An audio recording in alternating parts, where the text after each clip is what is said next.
What's new in Java 23 and why should you care about it? Find out from the best leaders and experts who work on creating these new Java features and the ones who will help you to use them. In today's episode of JEP Explained, we'll cover JEP 471, which is about deprecating the memory access methods in the Java MISC Unsafe class. Yes, everyone's favorite class, unsafe. Not safe, but still favorite. Do you know this is the first time there's a JEP that talks about deprecating methods? 79 of them. Yes, you heard it right. 79 of 87 methods in the unsafe class are being marked deprecated in Java 23. Why? And how would it affect you? We'll find out answer to this question and more. Get ready to discover what you have been missing all these years.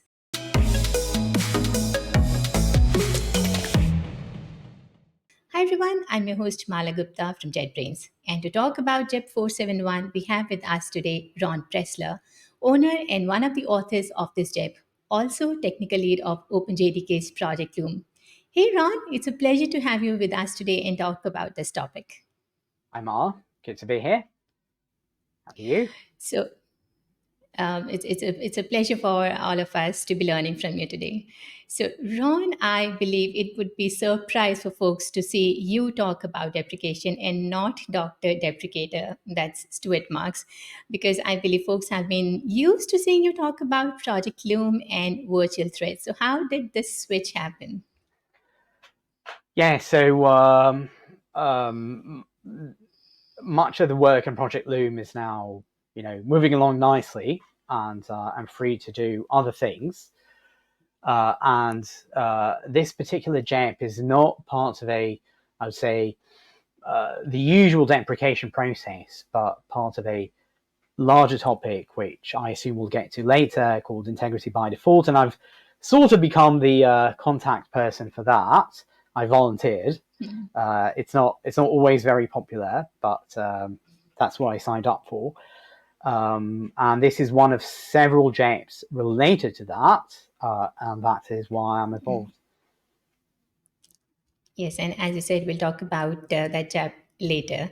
So let's talk about this chip and deprecation in general.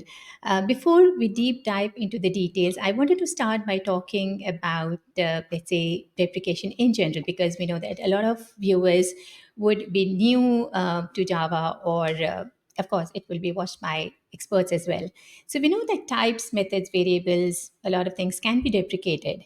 The reasons I know for deprecation are they're no longer safe to use, they generate errors, or they're better alternates. So, my first question to you is: did I miss any other reasons why anything would be marked as deprecated? Well, actually, I'd say that one of the reasons you listed there are better alternatives is very rarely a reason for us to deprecate something. So let's take a step back, and actually we'll lead into this JEP because it's a little bit unusual in that regard.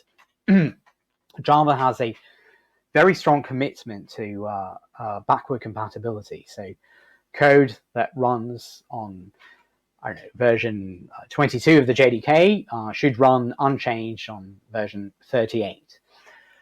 And the way this is done is through the Java SE specification. So we have a specification that includes the language. It includes most of the standard library in the JDK, and other things as well, like JVMTI and JNI, and we try to keep the specification backward compatible. From time to time, we do make breaking or incompatible changes, and those take the form of deprecation, i.e. we're about to remove something. The decision to remove something is not taken lightly. And I would say that if a feature is very widely used, it is quite rare for us to deprecate and remove it. So the amount of usage that something has in the ecosystem is a very important, even determining factor in the decision to deprecate it or not. So the decision to deprecate is usually around something is very problematic. It can lead to wrong programs. As you said, it is unsafe in some regards, and it is not very widely used, or there are safer alternatives for it, not just better. So being better is not enough.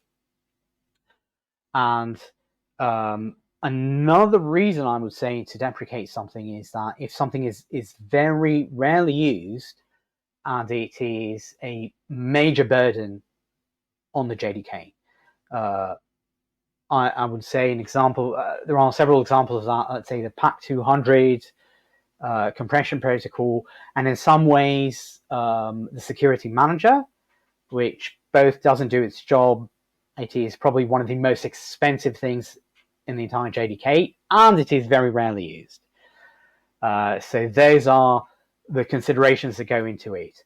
We normally don't deprecate something just because there's a better alternative. That makes sense. So you mentioned about a couple of things which are rarely used or they are problematic. So how do you identify and prioritize what needs to be deprecated? So first, there needs to be a reason that we want to do it. Mhm. So I think the two major reasons are a feature causes some serious problems. That would be number one. And this JEP 471 that we're about to discuss falls in that category. And so it causes serious problems to developers.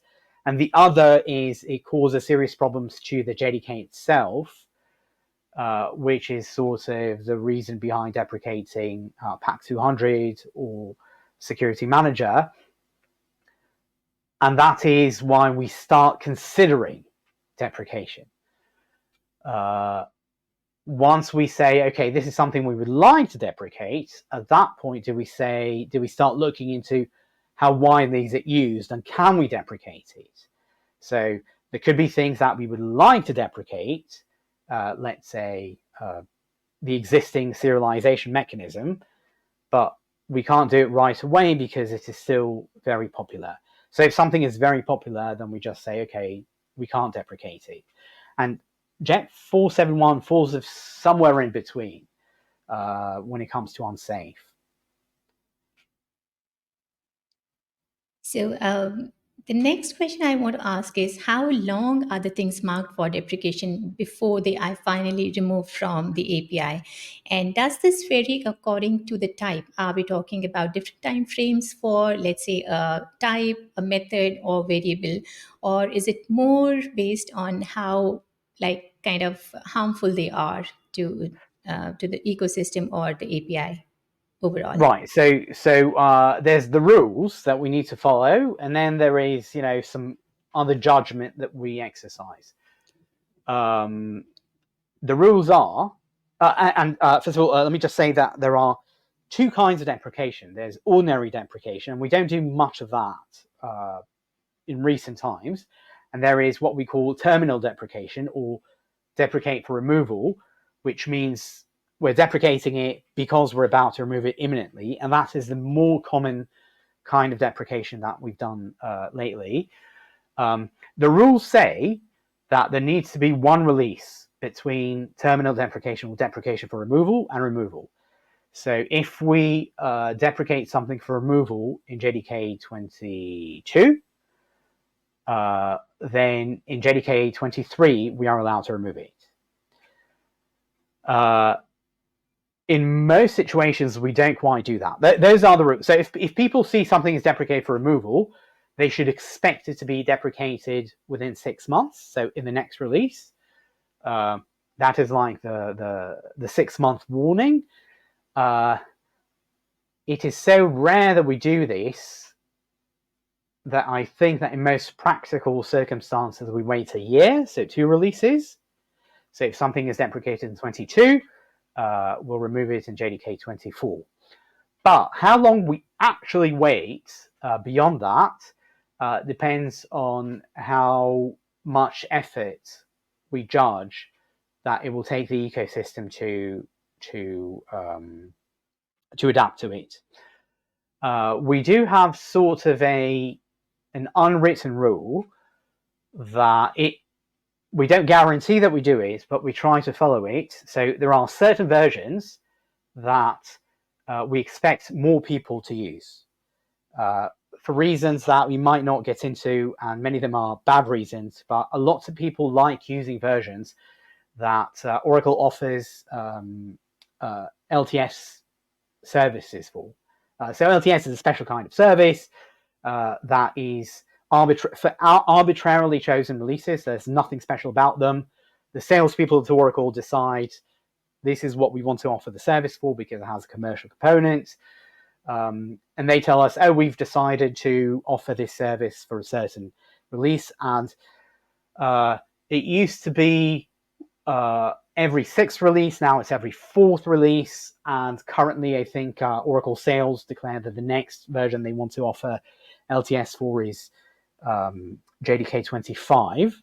It has nothing to do with development. Developers are not involved with this. We sometimes know that something is LTS only later. But I think Oracle wants to offer an LTS service for JDK 25. And for various reasons, lots of people like using those versions that Oracle offers LTS for. So lots of people are going to be using JDK 25. So what we try to do is that if we deprecate something that a lot of people might be interested in, and JDK 471 is like that because it has a special component of deprecation, which I'll mention in a moment, we want that deprecation to take effect through that version that lots of people are going to be using. And we even say in the JEP that we will not be removing the methods until after JDK 25 because, for their own reasons, people want to be using that version. Now, JDK 471 and some others are special because in the normal deprecation process, the only warning people get is when they compile.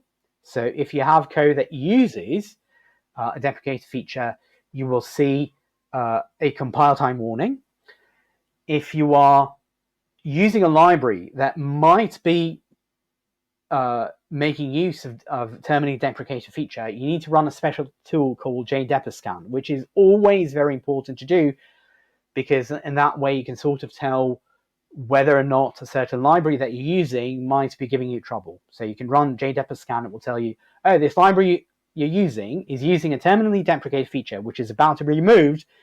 You might want to ask the authors of that library what they want to do about it, or maybe realize that this library is not well maintained, maybe you should find replacements for it.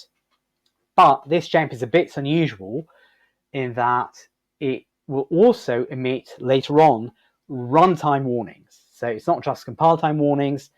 If you will be using a library that uses those deprecated methods, you will get warnings to the standard error at runtime. And the reason we decide to do that is when there is something that we think could impact a lot of people. Another thing I need to mention is that if you don't want to use JDepreScan, another way to figure out whether any of the libraries you're using, and a lot of applications don't even know all the libraries that they're using, because it could be dependencies of dependencies. There is a fairly recent new JFR event that you can turn on, and it will be emitted to the JFR recording, and it will tell you a terminally deprecated or deprecated method has been called. And in that way, you can track whether or not the code you're using is making use of deprecated methods, and start, asking the libraries, are you taking care of it? Oh, that's interesting. Lot of good points there. So applications can be observed by a JFR event, and they could be kind of checked via the other tool that you mentioned, JEP's scan. JDepreScan. Sorry, what? Yes, JDepreScan. So yeah, JDEPR scan for deprecation. right. And I think that's part of the JDK tooling, if I'm not Yes. wrong. Yes, it's one of the Yes, tools yes, that it are is. included in the JDK. Yes, so that's interesting. A lot of things that I didn't know. So I wanted to ask about who's the target audience for this JEP, because Ron, as we know, a lot of times developers kind of dismiss few JEPs, kind of assuming that this JEP is not for them. It's for, let's say, the other developers like the API or the library developers. So who's the target audience for this JEP? That is a good question, and I guess the answer is a bit complicated. So first, let's say JET 471 deprecates, as you say, 79. Yeah, close to 80. A lot more than 70 methods in the sun.misc.Unsafe API. And maybe I should mention it now. It is also special in the sense that sun.misc.Unsafe is not part of the Java SE specification. And I will say a few words about that later. The vast majority of direct users, the people who actually use that API, are not application developers, but library developers. So I would say that first and foremost, the audience is library developers who use the Unsafe API. But this JEP, not in JDK 23, actually, you know what, I can't remember the details. Yeah, so in JDK 23, it's going to be the usual terminal deprecation process where it's only compile time warnings, or you can get runtime information using JFR, or you can run the JDepScan tool. In the release after that, so it's going to be JDK 24 or maybe 25, but the JEP says it's going to be in JDK 25 or prior to that, we're going to start emitting runtime warnings. And if you're an application developer and you are using a library that makes use of the Unsafe API, you will be affected by this JEP. You will see warnings emitted to the standard error. And at that point, the JEP will be affecting you, and you will need to do a couple of things. So the first thing you need to do is to see, does this library have an updated version that does not use the Unsafe API? If so, you'll have to upgrade to that library version that does not use the Unsafe API. If not, you will need to contact the maintainers of that library and ask them what their plans are to dealing with this, and when do they plan to get rid of Unsafe. Once you get a satisfactory answer, let's say they tell you, yeah, we know about this, and we're going to stop using Unsafe in the next, 8 months or so. At that point, what you could do is the JEP says how to turn off the runtime warnings. So you will do that. And you will need to monitor when those libraries come out with new versions that no longer use Unsafe. And there's still time to do this because, as the JEP says, those methods will not be removed before JDK 25. So there's still, at least a year for libraries to take care of it, but application developers will start seeing warnings as of JDK 24 or 25, and they will need to start talking to the library maintainers asking when are they taking care of it. And in the meantime, they will be able to turn off the warning. And I mentioned that sun.misc.Unsafe is not part of the Java SE specification. So sun.misc.Unsafe is an internal API. It is intended for use by the JDK itself and not anyone else. Many of the internal APIs were encapsulated, so they weren't granted access to libraries and applications by default starting in JDK 16. But we didn't do this for sun.misc.Unsafe because we were aware there are far too many libraries still using it. So we said, okay, we'll keep this accessible to libraries for a bit longer, give them a bit more time. We also wanted to provide replacements, and I guess we'll talk about that later. Now that we have the replacement, we can start the actual removal process. But from the time it was added to the JDK as an internal API, I can't remember if it was JDK 1.2, I think, there's a warning. So this API has never been supported. It's never been documented. There is no Java doc for it. But if you want to use it, you have to read the source code, and you see a tiny bit of documentation there, and there's a warning. And the warning says that if you are deciding to use this, you're sort of committing, and this is mostly for library developers, because those are the people who normally use this. It's saying, if you are using this, it's not even an API, it's like an internal class. You are committing, you are acknowledging that it may change at any time without warning, and you are committing to keeping track and changing things accordingly when things change. Nevertheless, we said, okay, lots of libraries have done this. We'll be nice. We'll give them sufficient warning. We'll give them warnings, a deprecation process. So deprecation normally pertains only to supported API.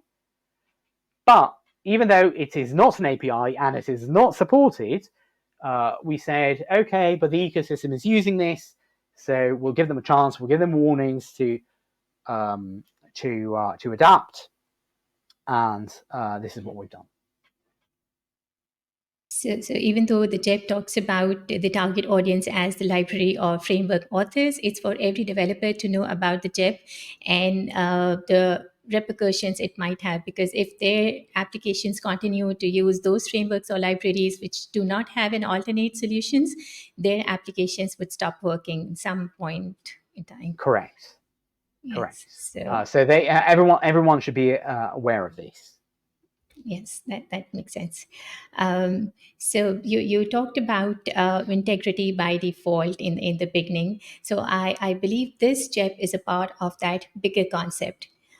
What exactly is integrity by default?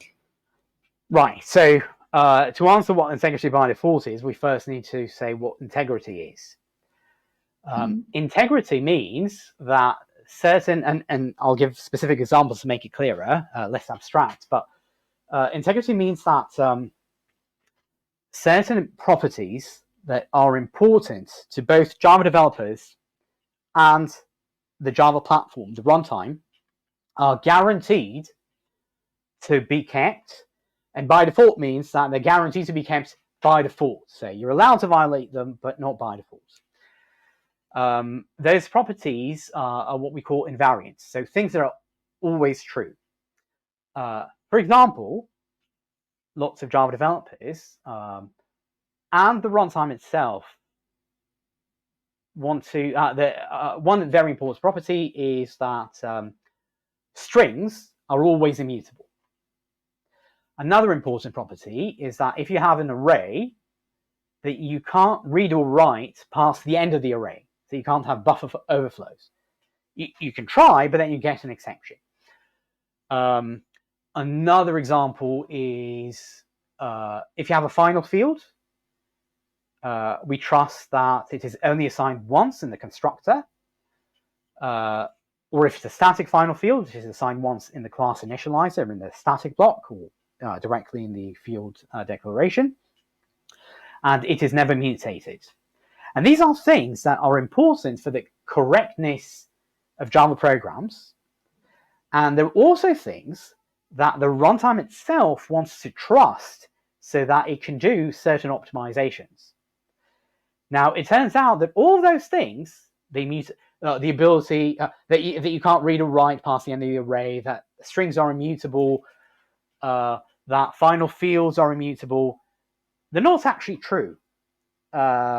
And a lot of Java developers say, oh, this is a private method, only this class can call it.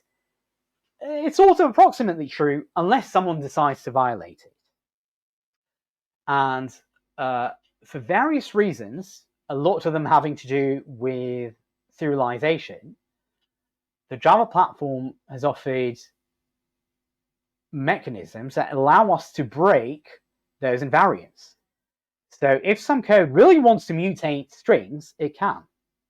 And the way strings are immutable is that they contain an array of bytes, and that array is private. And you'd assume that anyone outside the class doesn't have access to it. But if Java code says, but I really want to access that private array, it could. Same thing goes for reading and writing past arrays. So you can use the unsafe sun.misc.Unsafe class that is not a supported mechanism, but still it's there to read and write past the end of the array. You can even use some mechanisms, again introduced for serialization, to mutate a final field. And that means that both programmers and the platform itself cannot trust those invariants. And being able to trust those invariants is what we call integrity. And it is sort of a bit worse than that, because who decides whether or not they want to say, oh, your application has strings, but I want to mutate them? It turns out that any piece of code, so you have your application code and you have your dependencies, and those dependencies have their own dependencies, and so on, and you end up with, I don't know, 40, 50, 100 jars. Any one of them can decide to mutate any of your final variables. They can decide to mutate your strings. They can decide to read and write past the end of the arrays. And as the application author, there is no way for you to know whether or not that happens. And there is no way for the platform to know whether or not that happens. So it can't do certain optimizations that rely on the fact that, say, a final field is never mutated, because it could be. And this could be a problem for many, many things. It could be a problem for performance. It could be a problem for security. And primarily, and I think we'll talk about that later, or not primarily, it's one of those things, it can be a problem for upgrading your JDK. And the thing is that those problems are global. They have once any piece of code decides to violate any of those properties, that means that anything in your application that you decided to trust or you think you should trust is no longer trustworthy, and has a global effect on the ability to optimize things or to upgrade the JDK. And in the past, any of your libraries could have unilaterally decided to do that. Even if somehow by miracle you decided to, and very few people do it, they decided to read the code of all their dependencies, and they say, okay, my dependencies don't do it. Once they upgrade a dependency, maybe now the new version does. And this means that the meaning of every, and by the way, there are even worse things. Every library can decide to load something called an agent secretly. Could decide, it's no longer the case, but in the past it could decide to secretly load an agent, and that agent changes the meaning, changes the lines of code of any line of code in the application. So any fourth level dependency can say that your hello world, that where you say print hello world, actually can say, no, you know what, I wanted to print, I don't know, what's up, Joe? And there was no way for you to know whether or not it happens. And some people used to think, yeah, but why would they do that? They don't do that in practice. And it turns out that libraries do. And they do it for benevolent, well-intentioned reasons. But they think, oh, in order to support this, let me give you an example. You have a library that just wants to deserialize JSON, JSON objects, and turn them into Java objects. So it reads the fields of the JSON object, and it has to assign them to a Java object. But what if those fields are private? What if they're final? So the way those libraries work is they say, okay, I'm turning off protection, and I will be accessing your private fields. I will be accessing your private methods. I will be mutating your final fields. And you can say, well, all right, that is only for the classes that I want to deserialize from JSON. And it turns out that no, it's possible. Maybe there's a bug in the library to construct, for a user of your application to construct a JSON object that causes that library to break into any class they want and change anything they want. Even though all the code is well-intentioned, that there are no evil actors here, well, except for that user of your application, but the library itself is good. Everyone is trying to do their best, and these things can still happen. And it doesn't matter even if it's a security attack or not. The mere fact that, you know, strings are normally mutable, but sometimes they're not. Final fields are normally mutable, sometimes they're not. Private fields are normally only accessed by the class that declares them, but sometimes they're not. That means that the Java runtime can't perform certain performance optimizations. So, integrity by default means that if some code wants to violate any of those invariants, any of those properties that are very important, they can do it, but only if the application, not the library, so the library can no longer do it unilaterally, only if the application approves. So if some library wants to access private fields, the application has to say, private fields that are outside of that library, the application has to say, okay, I trust that library, I approve, and that is a way for applications to at least know what's going on. Because one of the risks we've seen, and I want to maybe keep it for later, is that for some reasons, libraries decide to use things that aren't actual APIs, but internal classes in the JDK. And they are and have never been, they are not and have never been part of the promise of backward compatibility. So the backward compatibility in Java is only the APIs, the public APIs. But for various reasons, a library can decide, and they could be good reasons, I'm not saying they're not, but a library can decide, but I want to use this internal class. I want to use this private constructor.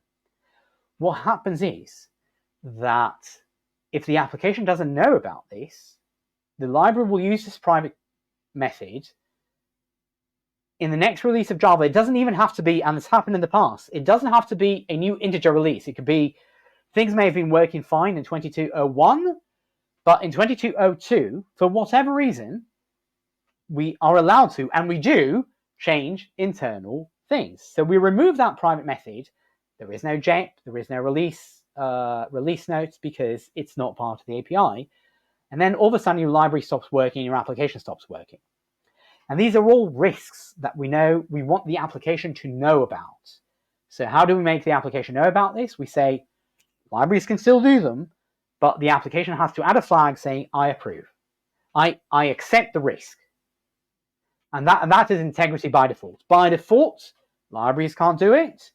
But if the application approves, you can say, I allow that library to access that thing and still do whatever it used to be able to do. So we're not taking away anything, but we're giving the application authors control and knowledge about what risks might be imposed on them by the libraries they take, because some application says, I want the functionality of that library, and that's good, but that library comes with a risk. So in the past, the application didn't know about the risk. Now they will know about the risk with integrity by default, and they'll be able to decide, is the functionality worth the risk or not? So they'll have control. That is the umbrella. And JEP 471, which addresses specifically unsafe, is a part of that, because sun.misc.Unsafe is one of those mechanisms that allow you to violate those things. And in fact, with unsafe, you can read and write private fields. You can read and write past the edges of the array. You can mutate strings. You can do all kinds of stuff. And JEP 471 is intended to give people control over that by removing that functionality from unsafe and using things that we can control in a better way. That makes sense. I like the part about giving more power to the application users. It kind of feels like when you download an application and you have multiple checkbox to check, okay, I allow this application to do XYZ on my system, and you just have to accept that before you could actually download those things.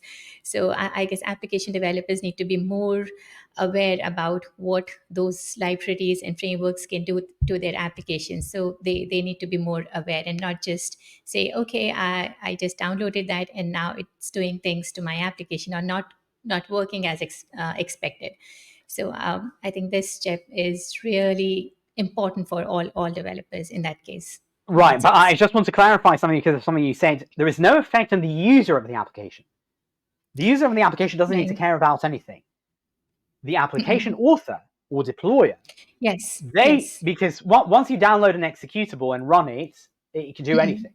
Well, up to the operating system permissions, that's beyond our control.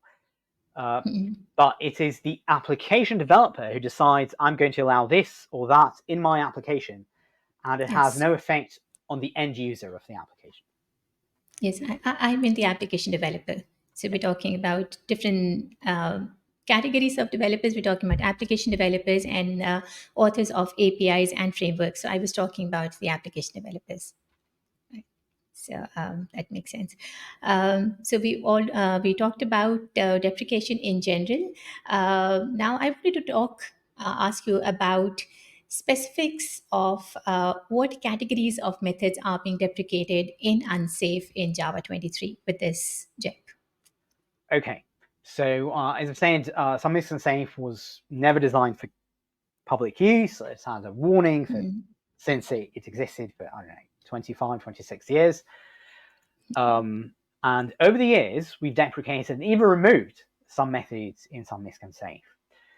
But the reason that for this particular phase we've decided to write a JEP is that at this step we're about deprecating and then removing the bulk of the methods in unsafe and the methods that are most commonly used.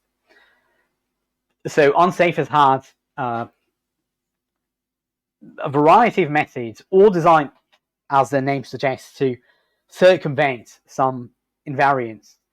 For example, it has a method to create an object without invoking its constructor. And of course, could be very dangerous, but that's a method in unsafe. But the unsafe methods that most libraries that the libraries that have used unsafe primarily used have to do with accessing memory in certain ways.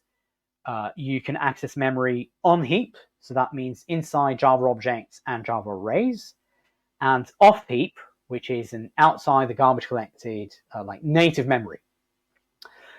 And so you're able to manipulate pointers like as you do in C. You could give it a C address and write something to that address. Those are the kinds of things you can do with unsafe. So the things that people used to do with it was using certain low-level machine instructions such as CAS, compare and set, compare and swap, depending on the machine. And that is something you could do with unsafe.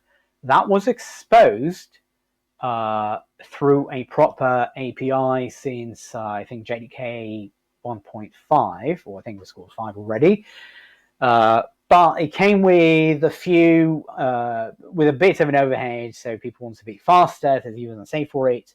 One thing that wasn't possible at the time was if you wanted to CAS, do an atomic compare and set operation on an array element.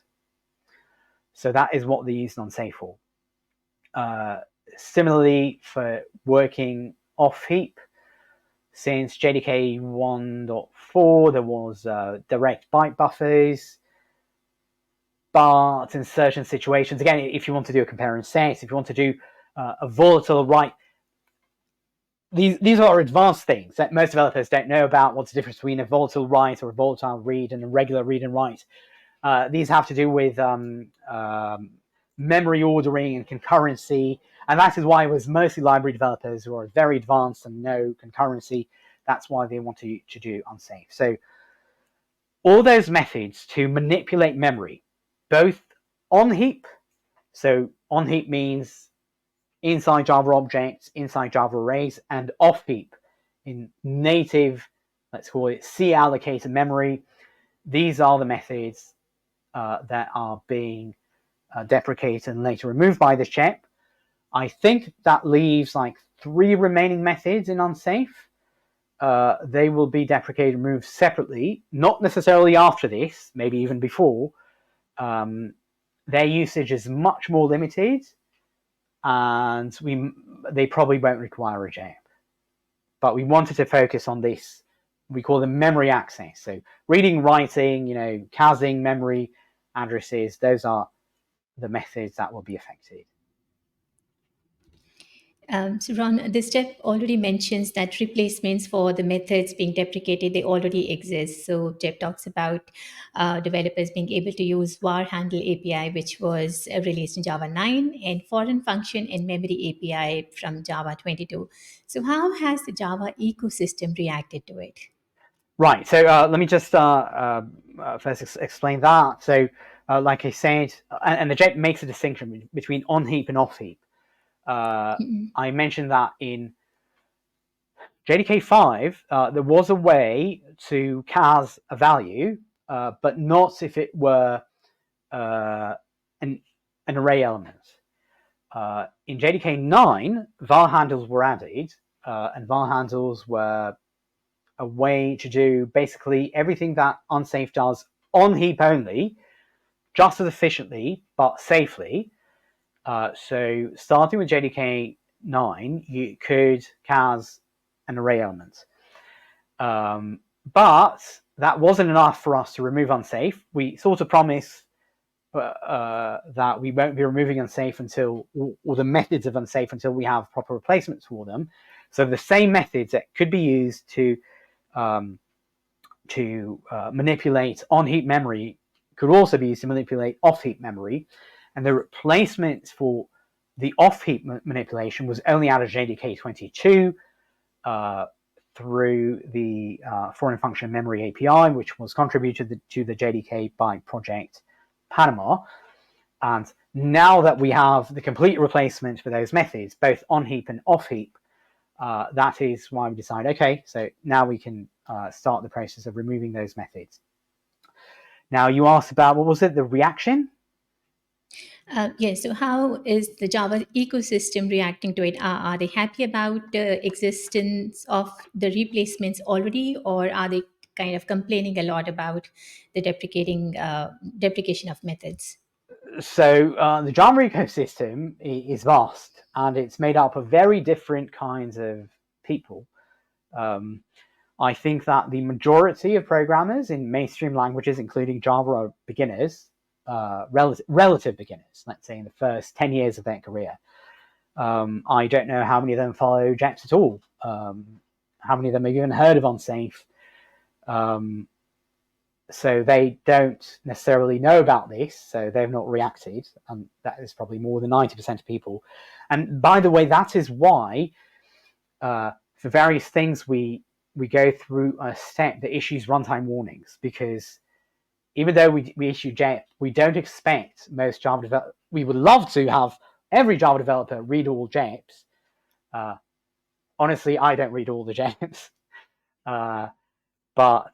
So we don't expect Java developers to read all the JEPs, and that is why we issue runtime warnings that will be visible to people who have not read the JEP if they are affected by it, right? So if your application does not use directly or indirectly unsafe at all, so you will see nothing. But if you are, eventually you'll see, not in JDK 23, but in a later release, you will see a runtime warning saying, hang on, using unsafe, and it will tell you, read that JEP or something, this is what you need to know, and then you will be informed. So at this stage, before we have the warning, I would say that 90, maybe even the overall reaction has been like a normal reaction, which is most people don't know about it. I think the interesting reaction, the one we mostly care about, will come after the warnings start to show up. Of course, then there are the people who know about unsafe and are using it, and those are mostly library developers, tend to be very experienced, very advanced, know about concurrency because that is why they're using unsafe. They tend to read the JEPs more. It's just that I think that they have mostly been prepared for this, because unsafe has had a warning that this is going away at any time for, like I said, 25 years. I was, I think, pleasantly surprised, not too much complaining, because they knew this was coming. And we can already see libraries that make heavy use of unsafe, like the netty library. They're already working on removing unsafe completely, moving, they're doing mostly off heap, moving to the foreign function and memory API, the FFM API. There has been a third class of people, which is a smaller one. They have negative reactions, and that is sort of interesting. I would say they're not necessarily, maybe some of them have actually used unsafe, but they are performance experts. And what triggered, they first heard about this JEP and said, okay, fine. And then there was this wonderful sort of competition called by Gunnar Morling. I think he works at Red Hat, and he did this online competition, which has been wonderful. It's called the 1 Billion Row Challenge. It is a very specific task that you need, parsing 1 billion rows of weather data. I can't remember exactly. And the competition was, do this as fast as possible. Use whatever is necessary. And the top, the winning entry used unsafe. And the difference between that and the second one, the one below it that didn't use unsafe, was something like 20 or 25% in speed. And some people said, oh, hang on, but you can get a 25% improvement if you use unsafe. I'll say about that in a moment, but we interpreted it in a completely different way, because all the top 50 entries were by, the cream of the crop of performance experts. And even if you looked just at the top 50 entries, all of them by the best performance experts, that delta that unsafe gave was, now I can't remember the numbers, but a very small, I should have looked them up. So if you looked at the standard deviation among those top performance experts, it was an order of magnitude bigger than that difference between the number one entry and the number two entry, or the number one that used unsafe and the number one that used without. And so it's like, for us, it was, okay, even most performance experts can't get to the point where unsafe makes a difference. And then when people said, yeah, but one person did, it was one person who got to the point where unsafe actually made a difference. And they were like, oh, but that one person did. And the reason was that he was able to get to the point where he wrote a very, very efficient kind of map, like a hash map, but a perfect hash map for that specific competition. And a hash map does a random access of an array. And if you do a random access of an array, you need to do bounds checks if you want to be safe. And he got to the point where, so sun.misc.Unsafe doesn't do those bounds checks, and the safe replacement does. So he got to the point where those bounds checks actually matter. So our response to that, so the way we saw it was, again, one person in the entire world was able to get to that point. So I think we have some time to address that. And where we want to get is that if you want to do something extremely dangerous, you'll still be able to. That is the point of integrity by default. Is like that's the by default part. We may decide that if it turns out to be important in practice, not in that super specialized speed competition, we may have add a flag or something saying I want to allow doing this without bounds check. I'm not saying we will, but it's an option. So I think the reaction has so far been exactly what we expected. So most people, the ecosystem, most people don't know about it. The interesting reaction will come when the warning appears. And the people we mostly wanted to get to, the library developers, have got the message, and I think they're mostly okay with it. And then there are the I don't want them to call it performance freaks, let's call them, or performance geeks, who say, but one person got to a point where unsafe mattered.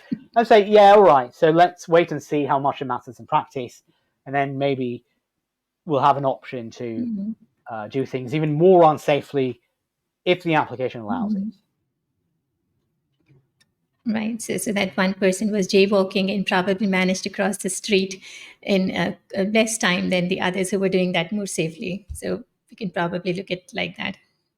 Yeah, but the others were also trying. Yeah. Most experts didn't even manage to get their performance up to a point where unsafe would matter. 99% of the difference was due to a better algorithm, and that one person was very, very clever, and was a combination of doing things, having a good algorithm, and a very good understanding of how the machine works. I think some people call it mechanical sympathy. And once you do all that, one person got to the point where unsafe mattered. And it could happen. How much it matters in practice, we'll see. So good for that person. And you just talked about that a lot of people don't even know about the class or the alternates, and they don't read the JEP.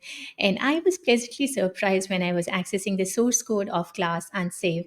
Each deprecated method has been documented, and each one of them suggests the alternate classes or the methods that can be used in place of them. I just wanted to quickly show that to you because so this is how I could access, let's say, the class unsafe. And if I look at the structure of this class on the right, on the left side, I can see the structure.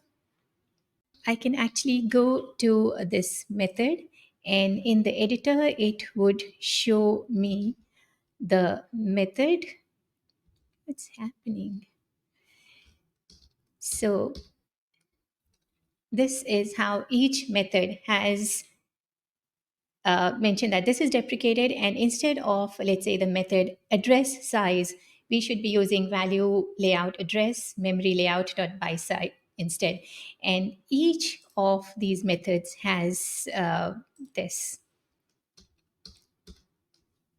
So it's marked for deprecation, and we have the alternate here. So coming back.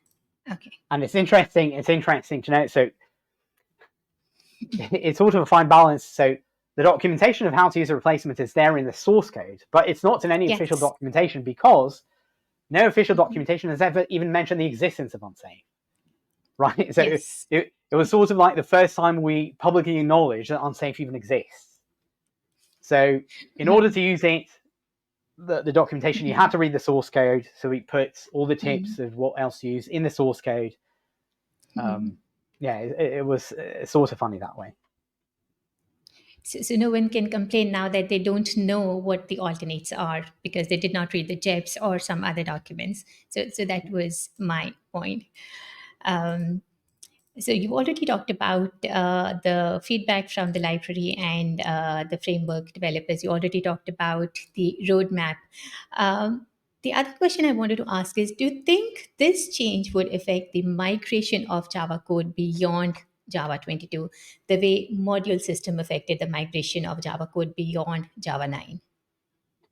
Okay, so let me start with the end. The fact that the modules affected migration beyond Java 9 is a myth. And the reason we know it's a myth is because the effect that modules have had on encapsulating internals only happened in JDK 60.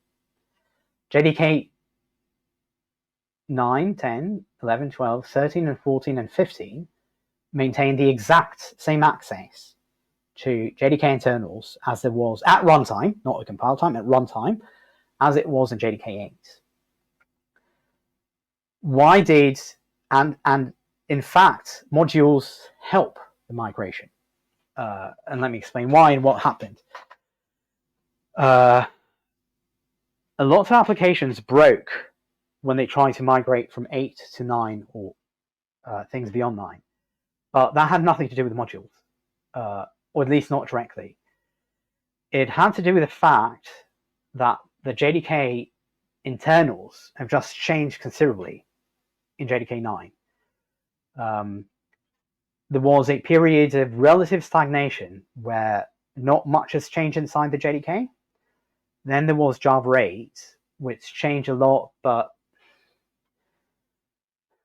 much of it was sort of on the surface. And JDK 9 was one of the biggest releases of Java ever.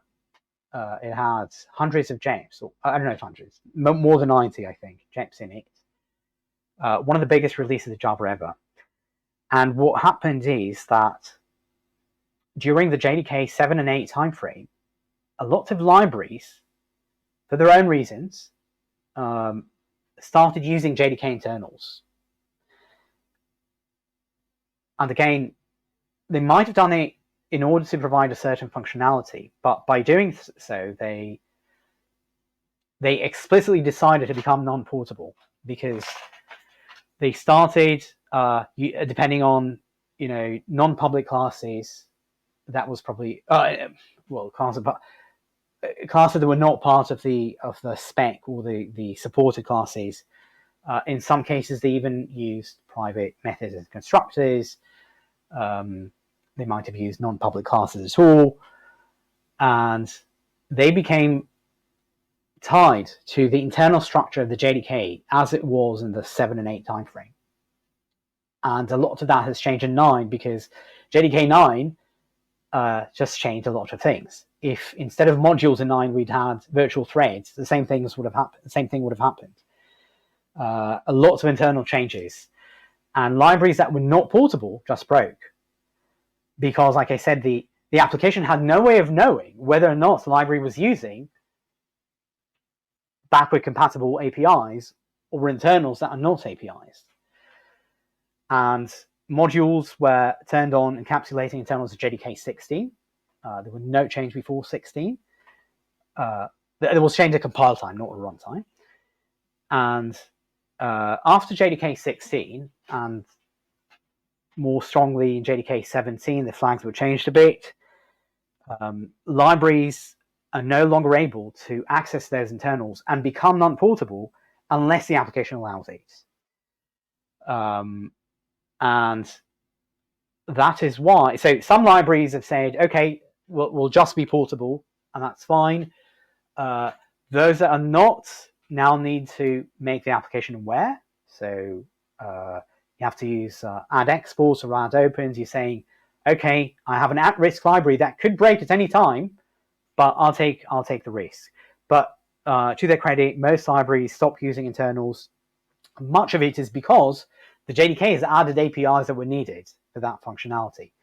So we've added things that had long been requested since JDK 9.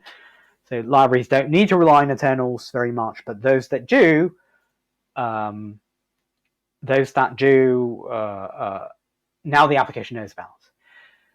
There is a very small number of libraries, and it's quite surprising. They go to great lengths to hide the fact that they're using internals from their users. So what they're doing is they're using various mechanisms that we've not yet added to the umbrella of integrity by default, specifically Unsafe and JNI, to break into the JDK without the application knowing about it or allowing it. All that, of course, would stop working once JEP 4.7.1 takes effect for Unsafe, once JEP 4.7.2 takes effect for JNI. So those tricks will just no longer work. And the option will now be, I'm a portable library, or I'm a non-portable library, but I can't hide it from the application. My users will know that I'm imposing some risk, and maybe so some libraries are sort of, they might have to be non-portable, but in that case, depending on the functionality they do, which is sometimes a bit weird or interesting, let's say, being less judgmental, but in that case, they have to commit to upgrading the library with every JDK because it could be broken by internal changes. So with integrity by default, the application will know about this. Will JEP 4.7.1 affect the adoption? The same as any internal change. So yes, it could, but I think there's a saying, I think by Warren Buffett, who said, it's only when the tide goes out do you see who's been swimming naked. Who will be in trouble? The people who will be in trouble are those that are using libraries that are not being maintained. Because I think at this point, and remember, we still have a year, maybe two, until things are actually being removed. And those libraries that use Unsafe and still haven't heard about this change will know about it once the warnings start coming out. And the people who might be negatively affected are those that are using libraries that are no longer maintained. But if you're using libraries that are no longer maintained, Unsafe is the least of your troubles. So it's like you're already in grave danger, you just don't know about it. And I've seen it. Somebody came to us and asked us a question, and we realized they're using a library, and we're like, why is that library still doing that? And you go to the GitHub page, and it says this library is no longer being maintained. That was a message 4 years ago. So they've been using a library that's not being maintained, and only now they've noticed it. So are you in trouble because once you know there's a problem, or because the problem has already been there? I guess it's a philosophical question, but people who are not in trouble will not be in trouble, because the libraries that use Unsafe have safe alternatives now. And in fact, they have time to do it. We're not taking away those methods tomorrow. We said we won't be doing this. We're not taking them away in 23. We're not taking them away in 24. We're not taking them away in 25. We said only after 26 we'll consider actually taking them away. It might even be another gradual process that depends on the reaction once the warnings start showing up. So will this affect migration? Only for people who are using unmaintained libraries. That makes sense. And as you said, the reaction would come in more when people would start kind of feeling the pain. So what are the best ways for anyone to give feedback on this feature? Are we talking about writing to any mailing list or any email ID? Yes. So first of all, by feedback, there's a kind of feedback that's very helpful, and there's a kind of feedback that's not helpful at all. Feedback that's not helpful at all is, I think this change is good, I think this change is bad. And that goes for any change in the JDK.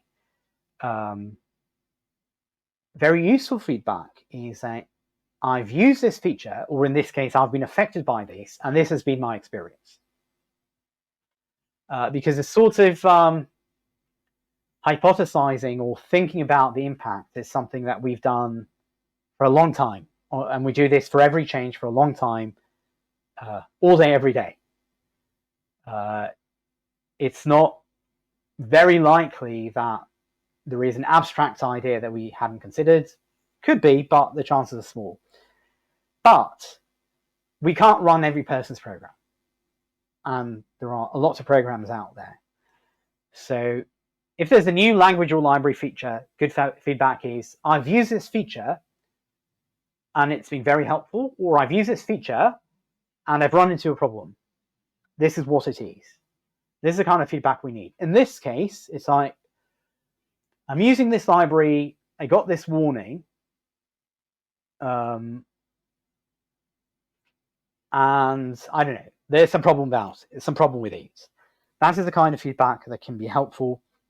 Every JEP has at the top saying discussion. It has a field called discussion, and for this JEP 471, the discussion is JDK-dev. Apparently, I thought it was called Libs, but it's JDK-dev, and that is the mailing list to take feedback to.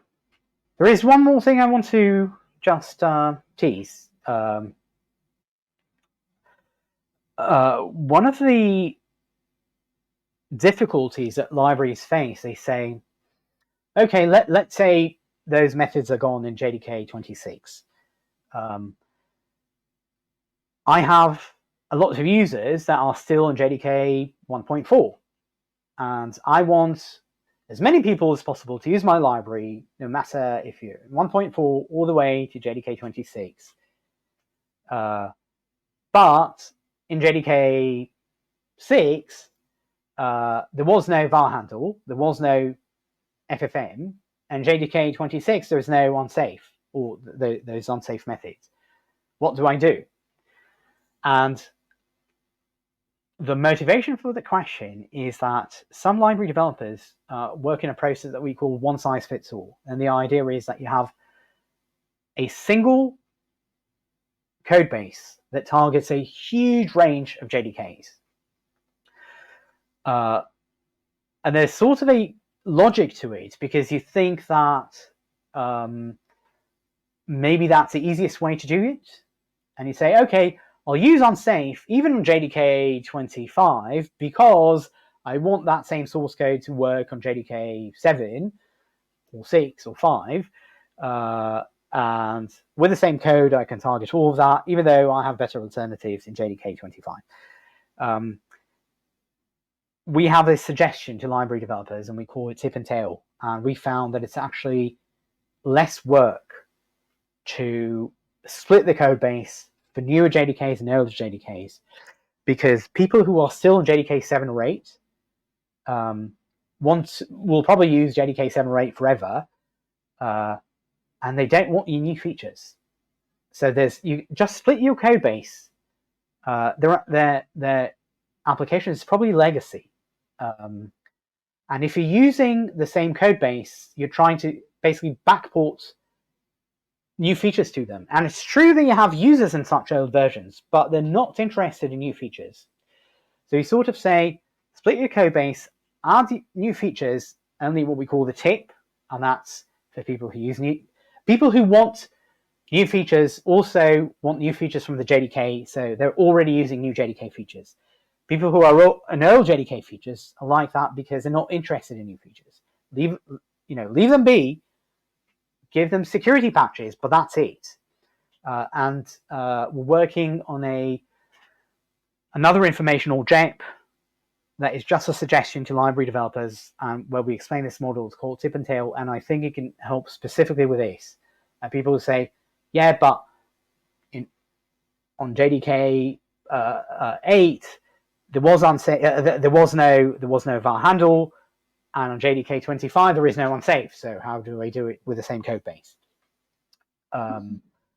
So tip and tail, I'm just teasing it, is something that we will be talking about more. That makes a lot of sense. And with that, thank you so much, Ron. I think we've covered the JEP. Thank you so much for a lot of helpful information. I learned a lot, and I'm very sure anyone who's watching this would learn a lot.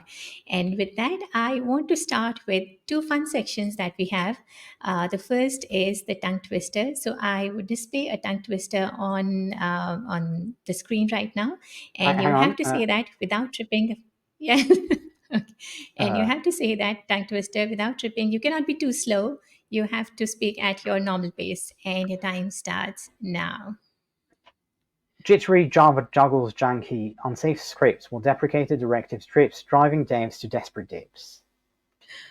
Oh my God, you aced that. So, full points to you. Well done. So the next section is about enacting emojis. So I would display a couple of statements on the screen again, and you have to react to those statements using emojis, which you cannot type out, but you have to enact. But I have to So warn this you, I is, don't know many emojis. I know like 3. But so that's okay. We have three statements, and you can repeat the emojis, so that's not a problem. So this is the first one. Java 23 is about to be released. Yes. that, I Yeah. think there's a thumbs up emoji one. That makes sense. So Hmm. the other one is finally developers understand the benefits of virtual threads. I guess a lot of developers would be talking with you, saying things that you think are not right. Yeah, that's why getting there. Right. And the last one is you look forward to attending and presenting at conferences because I've seen you super chirpy at conferences, talking with everyone that you see. Hmm. I used to be, yeah. This actually I did it because I had to use this. This is my favorite emoji, the shrug. Uh, yeah, I used to be much more energetic about conferences. I think I've done so many that I'm like, I want to take a break for a couple of Mhm. years. That makes But sense. I am going to be at Java 1 in March. So there's Yes. a renewed Java 1 in March in Yes. California. So I'm going Yes. to be there. Lovely. I hope to be able to see you there. So, thanks, Ron, once again. It was lovely to talk with you and a pleasure to learn from you. And I really think that everyone watching this episode of JEP Explained will learn a lot about not just JEP 471, but a lot of other JEPs that you talked about and how library owners and framework owners and application developers should be kind of knowing about this JEP and a lot of other things. So, thank you so much. Thank you very much, Mark, for having me. Until next episode, bye bye.